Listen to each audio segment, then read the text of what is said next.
there's an attachment to transport, but it seems to affect every other cost. Maybe you can break it down for us why that is the case. Good morning, Mike. I think the main thing is fuel is a necessary component for production of food, transport of food, for manufacturing. So pretty much everything that touches on the ordinary Kenyan has a component of fuel price. Whether it's driving to work, or whether you're using your Uber or Taxify, all these prices are benchmarked on fuel prices. And that's the reason Kenyans get very emotional when maybe they don't fully understand why fuel prices are constantly going up. And I think that's the kind of conversation that Kenyans need to be involved in a bit more.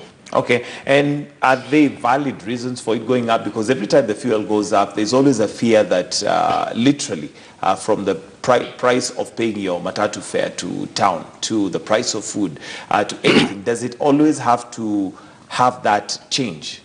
Well, isn't there a margin that's normally, created such that even if there was a slight change, then everything doesn't have to tilt immediately after? Well, as we've been told, there are many components to the pricing of fuel. There's a global international price, which we have no control over.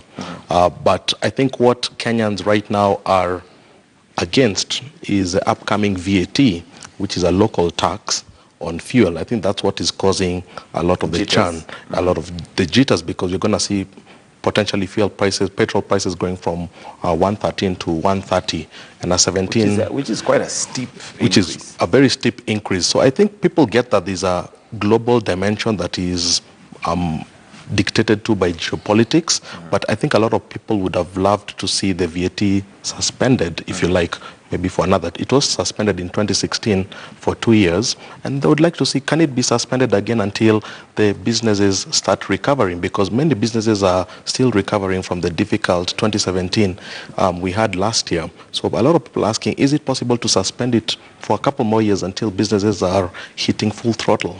Mr. Kamau, is that a question that maybe you could answer in terms of the timing? Why the timing, and does it have to be now? I'm sure there'll never be a right time to have it done in terms, because it affects us. But was this the best time, especially given the protracted electioneering period that we had? Businesses are just beginning to recover. Unfortunately, I can't really comment on that, because that is really that's the premise of the National Treasury, and we are really the people who administer the fuel side of it. Yeah. All right, so what's your advice in terms of what should we expect once that has happened? What other factors should we be considering? Because there is that element that is local, yes, but now there is the element that is global, which we have no control over, and that's fine. But what should we anticipate? Are we able to project? In terms of? In terms of price increase and decrease, for that matter. Well, I think from what we've seen, there is a lot of geopolitical issues going on right now in terms of pricing. You've seen there's been a decline in the last couple of weeks, down to $71 per barrel for Brent. But now with the talk of sanctions for Iran, we're not sure whether the prices will go up. If we knew that, we would all be millionaires if we knew whether the price was going to go up or down. Okay, and what is it that would now advise whether it's going to go up or down? Because here we remain sometimes like sitting ducks waiting, for it to happen. But what is it that advises? What advises is the international price. I think, these things are not in a vacuum. They are available on the internet. You can go there every single day. In fact, you can go minute by minute and follow the Brent price if that is, you are so inclined. The price formula is published by ERC, so again, it's completely transparent. I think perhaps maybe a news organization like yours can be publishing these things on a daily basis and just follow the average for the month. Okay. Yeah? And that maybe for the benefit of Mwananchi, who basically does not know the details of Brent price and all that, what is it that you would say to us in terms of fuel prices, and for us just to be, how would I put it, for us to be comfortable enough that we're not being taken advantage of? Because there are those who feel that ERC and the government are taking advantage based again on politics. There's a lot of politics and untrue statements that are made out there. But what would you say to Kenyans so that we know that this is not a government taking advantage? It is not fuel, those dealing with oil taking advantage, but it is literally the best that can be done for now. Okay, so the way the pricing mechanism works in Kenya is that every month the oil companies come together, and I'm talking about oil companies big and small. We're not talking about big oil who are manipulating oil prices for mwananchi. There are about 60 or 70 indigenous oil companies that import fuel into Kenya. So we try and make a level playing field so that even they benefit, even if they're small, from the best possible international price that you can import. So we have this tender on a monthly basis, and everyone bids into it. And the best price is what we import. Now you'll be surprised, if you look at the world prices for a country that's a non-producer, non-refiner, we are right there in the middle. I think from the 14th of August, if I'm not mistaken, the average petrol price worldwide was $1.12, which is 0.1 cents lower than what Kenya currently charges. So we're in the average. We're not the highest, we're not the lowest. That's the first thing. The second thing, of course, is that we try and keep the logistics as low as possible in terms of where people are investing. In fact, the last time we had an increase in margins for wholesalers or for retailers was 10 years ago. Now, if you didn't have a salary increase for 10 years, I think you would be complaining. Yeah, there would be that effect. Ken, from 113 to 130, that's pretty steep. How do we expect that to translate, especially, and I'd like this broken down literally for the mwananchi, to unga prices, to transport prices. From here to Mombasa costs X amount. If that increase comes in, majority of the time it's a consumer that would have to bear that price. You're absolutely right. Even the Matatu Welfare Association have said that they will not take in the cost, they'll pass on the cost to the ordinary mwananchi. So that's one perfect example of what is likely to be mirrored across the economy, where most producers will be like they will not be able to absorb that cost and they'll just pass it on to the ordinary mwananchi. Now, what does that really mean? It really means lower production, it means lower consumption, and it means that double digits growth target that we are looking as a country, we might not hit it. Last year we did probably 4.8, 4.9%. We are really hoping you'd get to 6% this year. But when you start slowing production, then obviously even that 5.5% GDP growth might be a very difficult thing to attain. Might be a pipe's dream. So should we tighten our belts, do you think? I think we have no option. I think there are two components to this. We need to ask ourselves, why is there a push on VAT on fuel taxes? And I can tell you this is an IMF proposal which the CBK has actually pushed back on, because one of the reasons the IMF has proposed VAT be levied on fuel is because the government needs to raise more revenue and it needs to meet its fiscal deficits. So the central bank has really pushed back on this, because they said if those are some of the conditions that that Kenya has to obey, then we really need to review that. So I think there needs to be a more tougher conversation with IMF policies in Kenya and in East Africa. The second piece of it is around innovation. We have to ask ourselves, yes, fuel prices are mostly a factor of global geopolitics. Can we have innovation around renewable energy? And I've said it in a previous interview. A few weeks ago, we saw a young man who designed a car that was in Gishu that was solar powered. I've not seen any report on how that young man has been received some form of government support, because that's what really can drive the economy, and people can be weaned off fuel oil and really have innovation around renewable energy sources which are far much cheaper and far more sustainable. So I think we need to think of, should we introduce a levy, an innovation levy, in which money is going into the counties for research, and remove some of the other levies that are being put in, so that this is research in around what can be done to be able to support Kenya's future energy needs. Okay, Mr. Kamau, he brings in an interesting point there. And are there alternatives that maybe we could explore? We're very fuel reliant, and we seem to even be becoming more fuel reliant. Just look at our power, for instance. It's very reliant on the production process, whereas we could look at alternatives like solar, wind energy. Are there alternatives that maybe government could help in terms of us exploring to ensure that we reduce our reliance on fuel, oil fuel? I think, again, this is a misconception that Kenya is very reliant on fuel, especially where power generation is concerned. We only generate with fuel-based power plants when we have a drought. Kenya is one of the best countries when it comes to renewables in terms of our power production. So hydro, geothermal, hopefully this wind plant will be connected very soon. I would say that something like 70% of our power is non-thermal.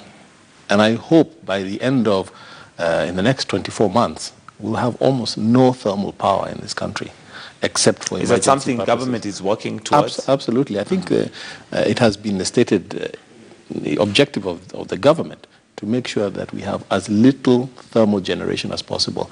I know for sure that we are not renewing any contracts for the older thermal plants going forward.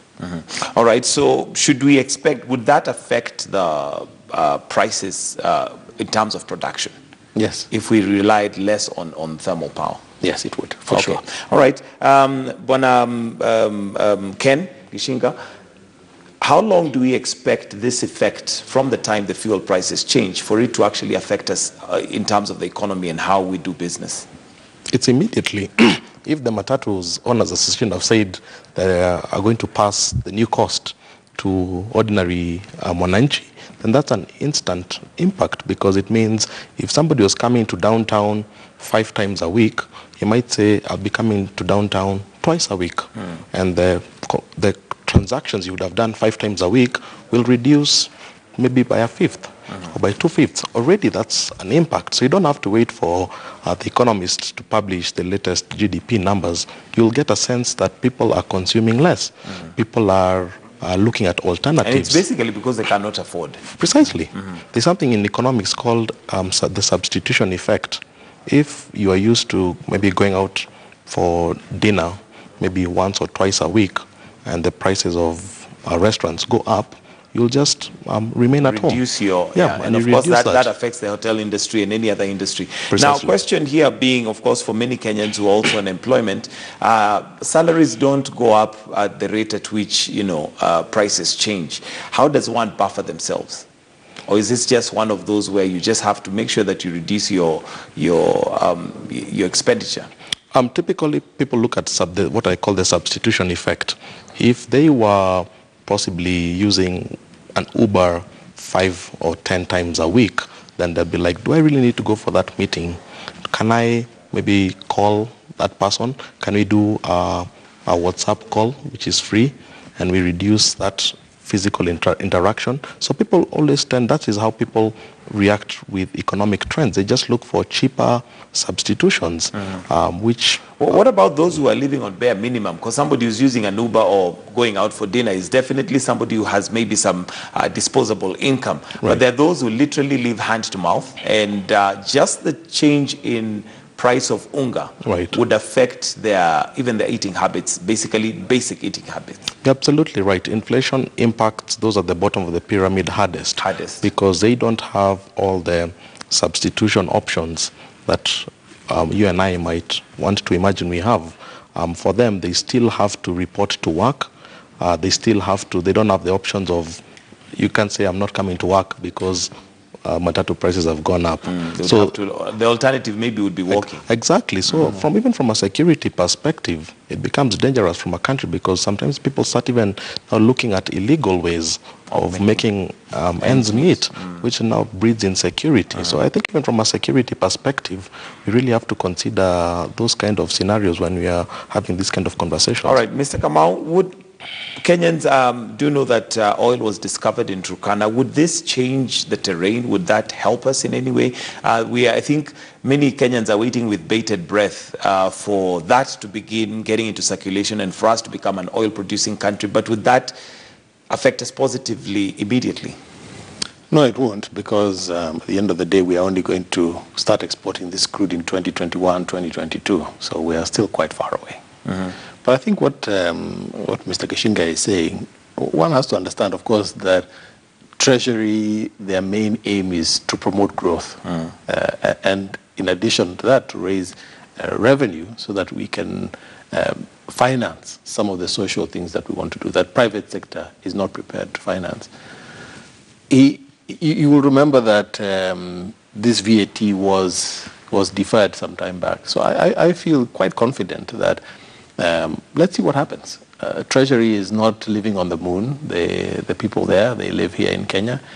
If we feel that there is an issue, of course, there is something that can be done.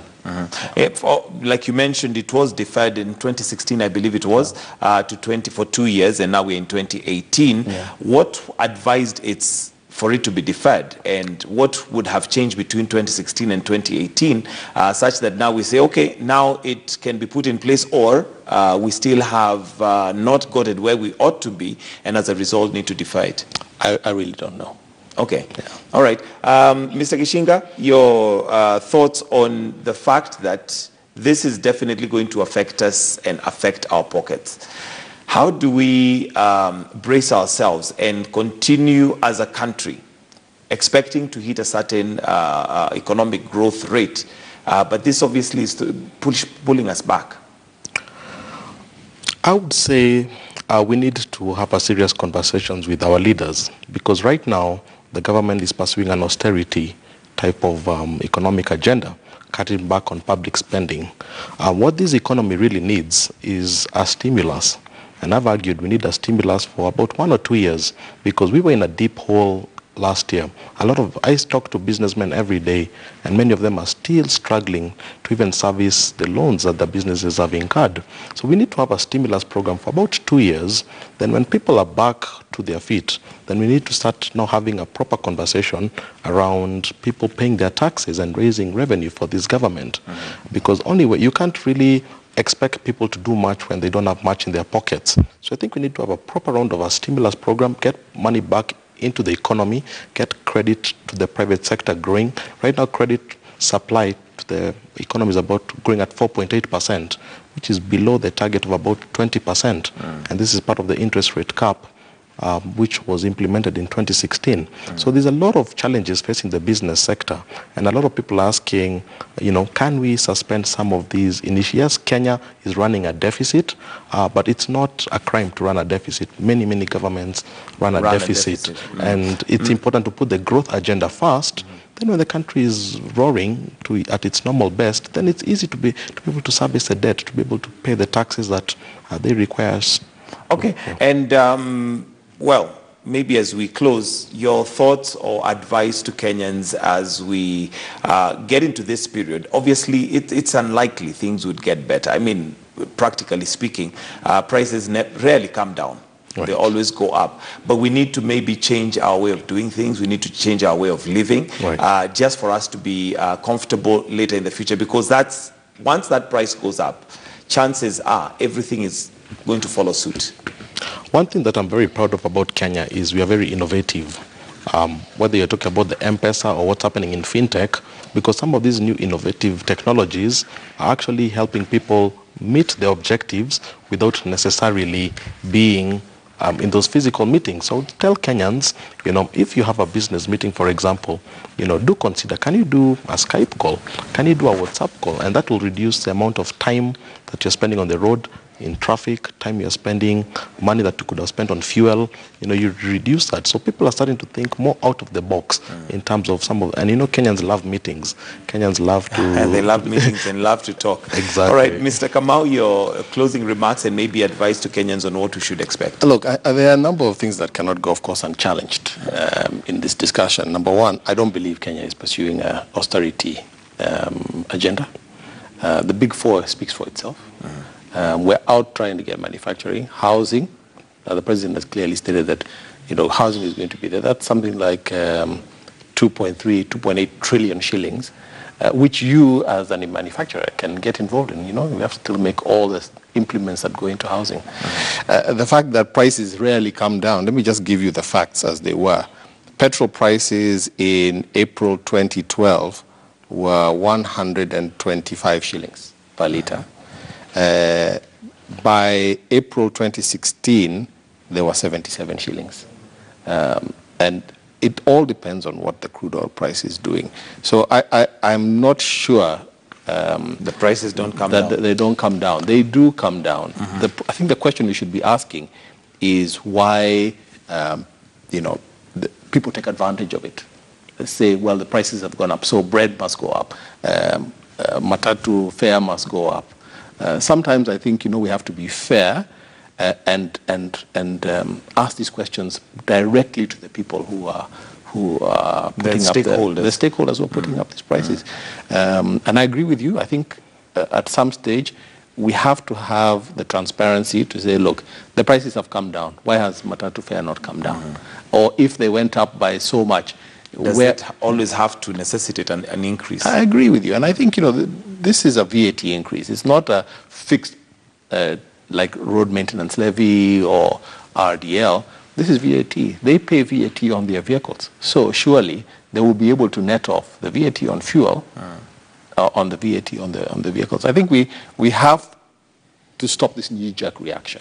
Yeah. All right, thank you, gentlemen, for joining us this morning. That is Mr. Andrew Kamau, the PS State Department of Petroleum, Ministry of Petroleum and Mining, and also Ken Gishinga, who's the Chief Economist at Montora Consulting. Thank you, gentlemen, for joining us this morning. It's now 23 minutes after 8. We're going to take a short break, but we'll be right back.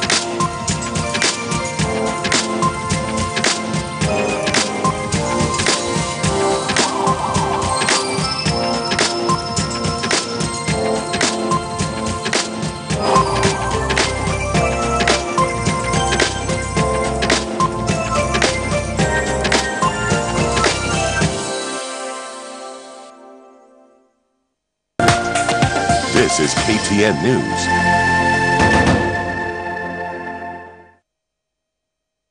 Wengi waliniona kama dreamer, ule mse wa kujenga castles in the sky. Hii struggle ingekuwa easy. Kila mtu anzia somewhere. BYOB Summit inakupatia voice. Pia wewe unaweza join the BYOB movement. Kisumu Dala, the summit is going down on the 24th of August 2018 at the ASK Showground from 8 a.m. to 5 p.m. Show up and find out how you can turn your dream into a business. From John Kaveke, Enos Olig, Kate the actress and many more. Be there and fuel your grit. Please, be your own boss. Bet, huge jackpots, big winnings. Achieve your best today with 200% bonus on the first deposit. All bets on sports. What is bet? Huge winnings. What is bet? High odds. What is bet? Fast pay. What is bet? What is bet? Bookmaker Company. Survival. Our lifestyles and economic development depend on the reasonable use of natural resources. As a state corporation in the Ministry of Environment and Forestry, the National Environment Trust Fund is mandated to mobilize, manage, and avail resources for environmental awards, capacity building, research and publications, scholarships, and grants in Kenya. Net Fund programs and initiatives focus on improving job creation, income generation, food security, and better housing for the people of Kenya. The Big Four will create jobs which will enable our people to meet their basic needs. Jobs will transform the lives of our people from that of hardship and want to new lives of greater comfort and well-being. And that is the future that I have seen. NetFund supports